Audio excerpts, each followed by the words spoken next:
So I just have one or two questions I want to ask you. So the first question, as a young lady, what do you think is the most important thing that every lady out there really wants in a man that they will settle down with? Wow. I want to comment this question, but firstly, let me say I'm a lady, so I'm going to use myself as an example.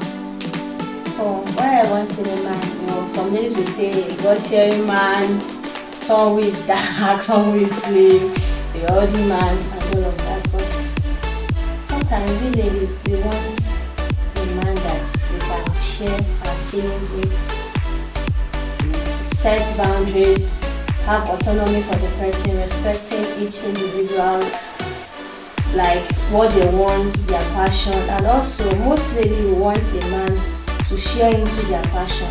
Okay, that's sharing into her visions, her goals and aspirations in life. And also to be a supportive man in her life. A supportive partner. Yes, sir.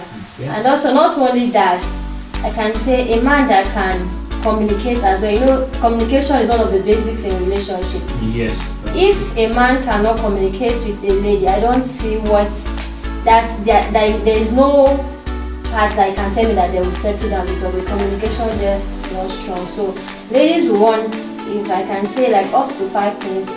The first one I can say is communication. Second is sharing into the lady's vision. Third is respecting each other's boundary. Then the fourth one should be trust, because every lady will want to trust her man, to make sure that the man is always there for her, irrespective of where the man. You made a very strong point. Like when you talked about the issue of trust, the thing is that many people, especially ladies in quotes, due to several relationship heartbreak and negative experiences, they tend to build this stronghold that makes it very hard for them to trust men. And that is why we have this popular saying that men are scum. We hear that, we see it everywhere in social media.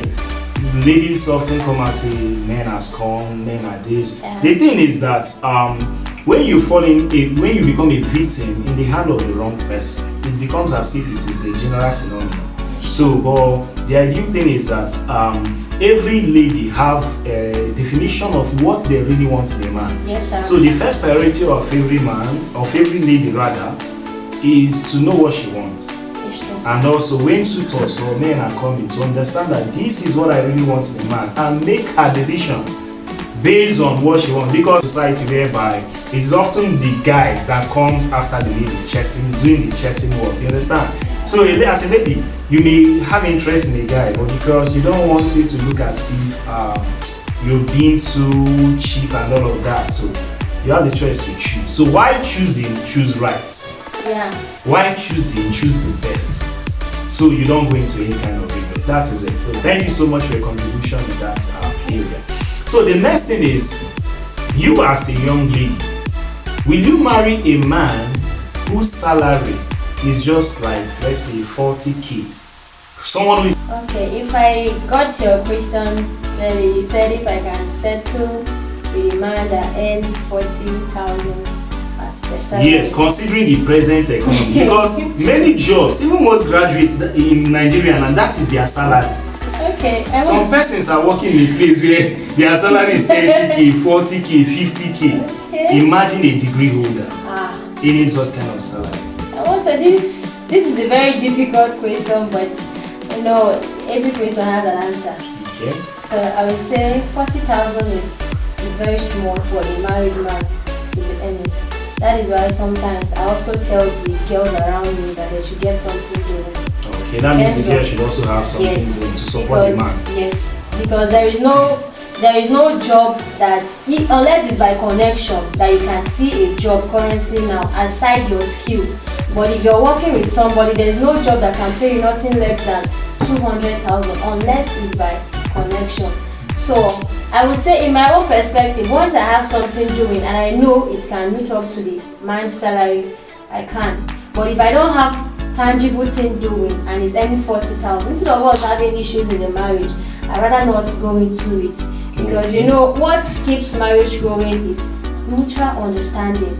And if you can understand the man and know where he's going again, yes, you can settle for it. But if it's a man that doesn't have vision at all, maybe just depend on that 40,000, I better run away from my life. That's not. Oh, so in a nutshell, you can't settle for a man that is earning 40k, considering the present economy. I can't settle for a man earning 40k if I don't have something doing.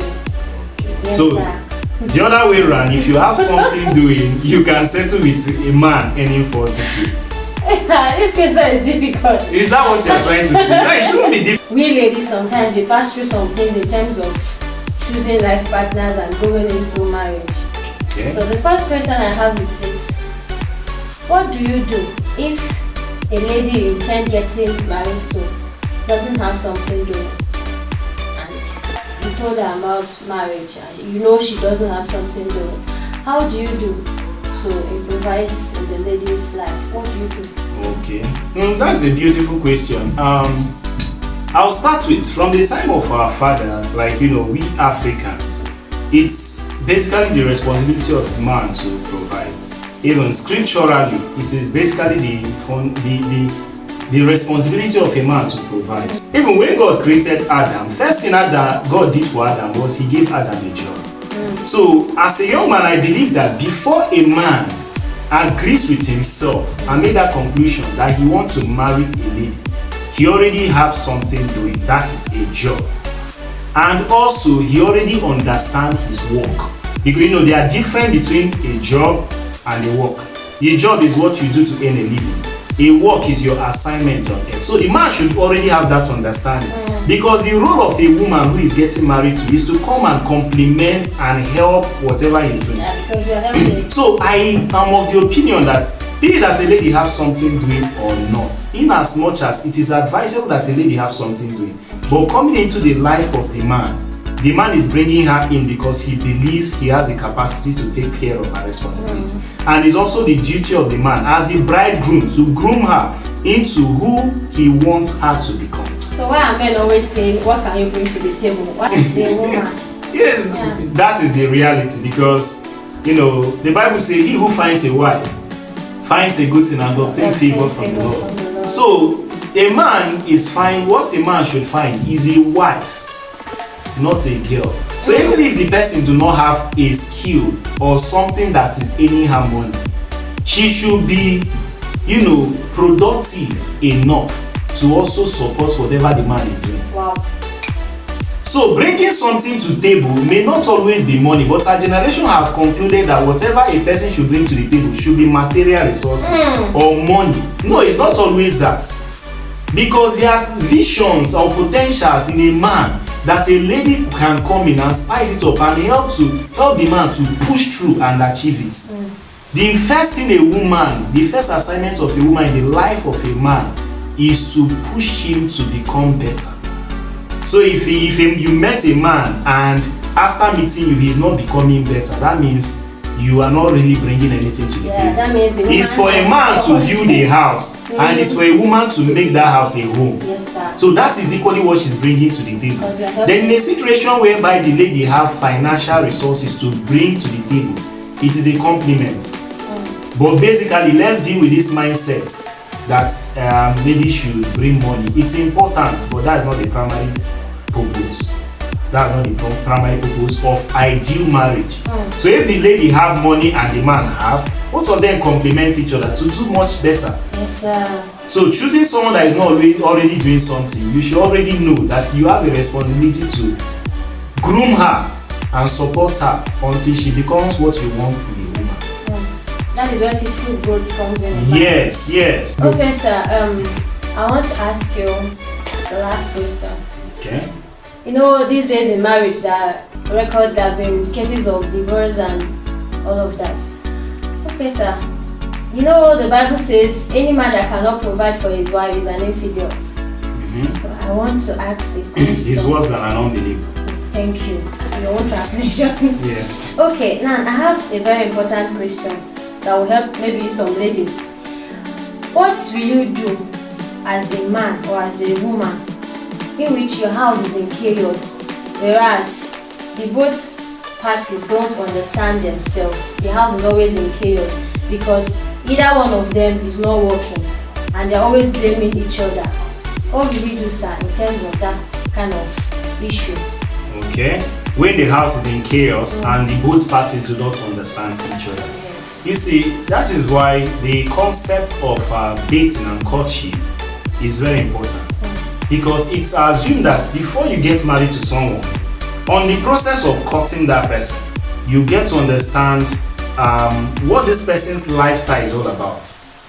If you really understand this person, if this person really honest to you, if this person really, you can really trust this person. So if we do our assignments during the time of courtship, we will have less work to do in marriage. It's true, sir.